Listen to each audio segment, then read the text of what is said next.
सियासी गलियारों में अटकलों का दौर जारी। डिप्टी सीएम केशव प्रसाद मौर्य को लोकसभा चुनाव लड़ाने पर विचार कर रही बीजेपी।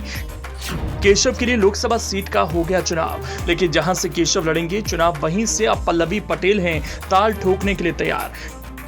केशव के खिलाफ अगर लड़ेंगे अनुप्रिया की बहन पल्लवी, ये सोचकर क्या केशव के दिलो दिमाग को हुई टेंशन। केशव प्रसाद मौर्य को बीजेपी आलाकमान की ओर से लोकसभा चुनाव लड़ने के लिए प्लान बनाया गया है। माना जा रहा है डिप्टी सीएम केशव प्रसाद मौर्य लोकसभा चुनाव लड़ेंगे। बीजेपी की ओर से केशव प्रसाद मौर्य के लिए सीट भी तय कर ली गई है, लेकिन इसी बीच सियासी गलियारों में एक ऐसी चर्चा दौड़ने लगी जिसे सुनकर डिप्टी सीएम केशव प्रसाद मौर्य हैरान तो जरूर होंगे, टेंशन में तो जरूर आ गए होंगे, सोच में तो जरूर पड़ गए होंगे, दिमाग में तो ये बात जरूर आई होगी उनकी तरक्की की राह में वो फिर से रोड़ा बनने वाली है। केशव जो सपने लोकसभा 2024 के लिए बुने होंगे और सपने को अपना दल सोनेलाल की नेता अनुप्रिया पटेल की बहन पल्लवी पटेल ने लगता है प्रतिज्ञा ले ली है। तभी तो कहा जा रहा है डिप्टी सीएम केशव प्रसाद मौर्य जहां से लोकसभा चुनाव लड़ेंगे उसी सीट से अपना दल कमेरावादी नेता पल्लवी पटेल भी लड़ेंगी।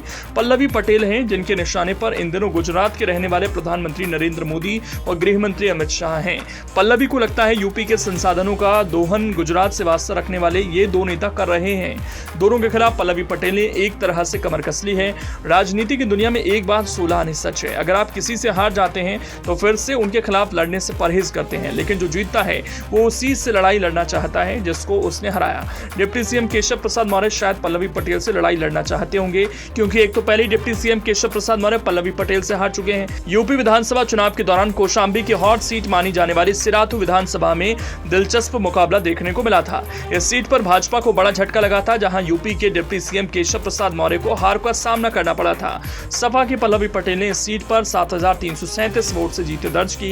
पल्लवी को 1,05,559 वोट मिले, जबकि बीजेपी के केशव प्रसाद मौर्य को 98,727 वोट मिले। सिराथू सीट पर यूपी के डिप्टी सीएम केशव प्रसाद मौर्य और सपा की पल्लवी पटेल सहित कुल 18 प्रत्याशी चुनावी मैदान में थे। बता दें कि पल्लवी पटेल अपना दल कमेरावादी की राष्ट्रीय उपाध्यक्ष हैं। कौशाम्बी की मंझनपुर विधानसभा के ओरीपुर में उनका ससुराल है। पल्लवी इन दिनों अपने परिवार के साथ कानपुर में रहती हैं। सपा से अपना दल कमेरावादी का गठबंधन हुआ तो पल्लवी पटेल को सिराथू सीट से केशव प्रसाद मौर्य के सामने मैदान में उतारा गया। पहले से माना जा रहा था इस सीट पर उनकी राह आसान नहीं होने वाली है, लेकिन वो पूरी मजबूती के साथ लड़ी। यही नहीं, उन्होंने बीजेपी के कद्दावर नेता माने जाने वाले मौर्य को हरा भी दिया। जब से पल्लवी पटेल ने केशव प्रसाद मौर्य को हराया तब से लेकर अब तक पल्लवी की राजनीति में बहुत बड़ा परिवर्तन हो चुका है। अब पल्लवी पहले से ज्यादा ताकतवर हो चुकी हैं, उनका जनाधार पहले से कई गुना बढ़ चुका है। ऐसे में जबकि अटकलें लगाई जा रही हैं कि डिप्टी सीएम केशव प्रसाद मौर्य को बीजेपी आलाकमान यूपी के फूलपुर लोकसभा सीट से टिकट दे सकती है, तो दावा यह भी किया जा रहा है कि केशव के मुकाबले सपा फूलपुर से पल्लवी को अपना प्रत्याशी बनाएगी। अब जबकि ऐसी अटकलें लग रही हैं तो माना जा रहा है केशव प्रसाद मौर्य को टेंशन जरूर होगी। आपको बता दें कि पल्लवी पटेल अपना दल के राष्ट्रीय अध्यक्ष स्वर्गीय सोनेलाल पटेल की बड़ी बेटी हैं। पिता के मरने के बाद उनकी बहन अनुप्रिया पटेल के बीच पारिवारिक विवाद हुआ तो पार्टी दो हिस्सों में बंट गई।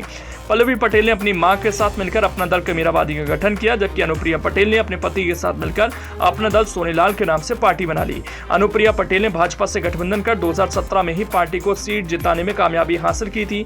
2022 विधानसभा चुनाव में भी अनुप्रिया भाजपा के साथ तो पल्लवी ने सपा के साथ मिलकर चुनाव लड़ा।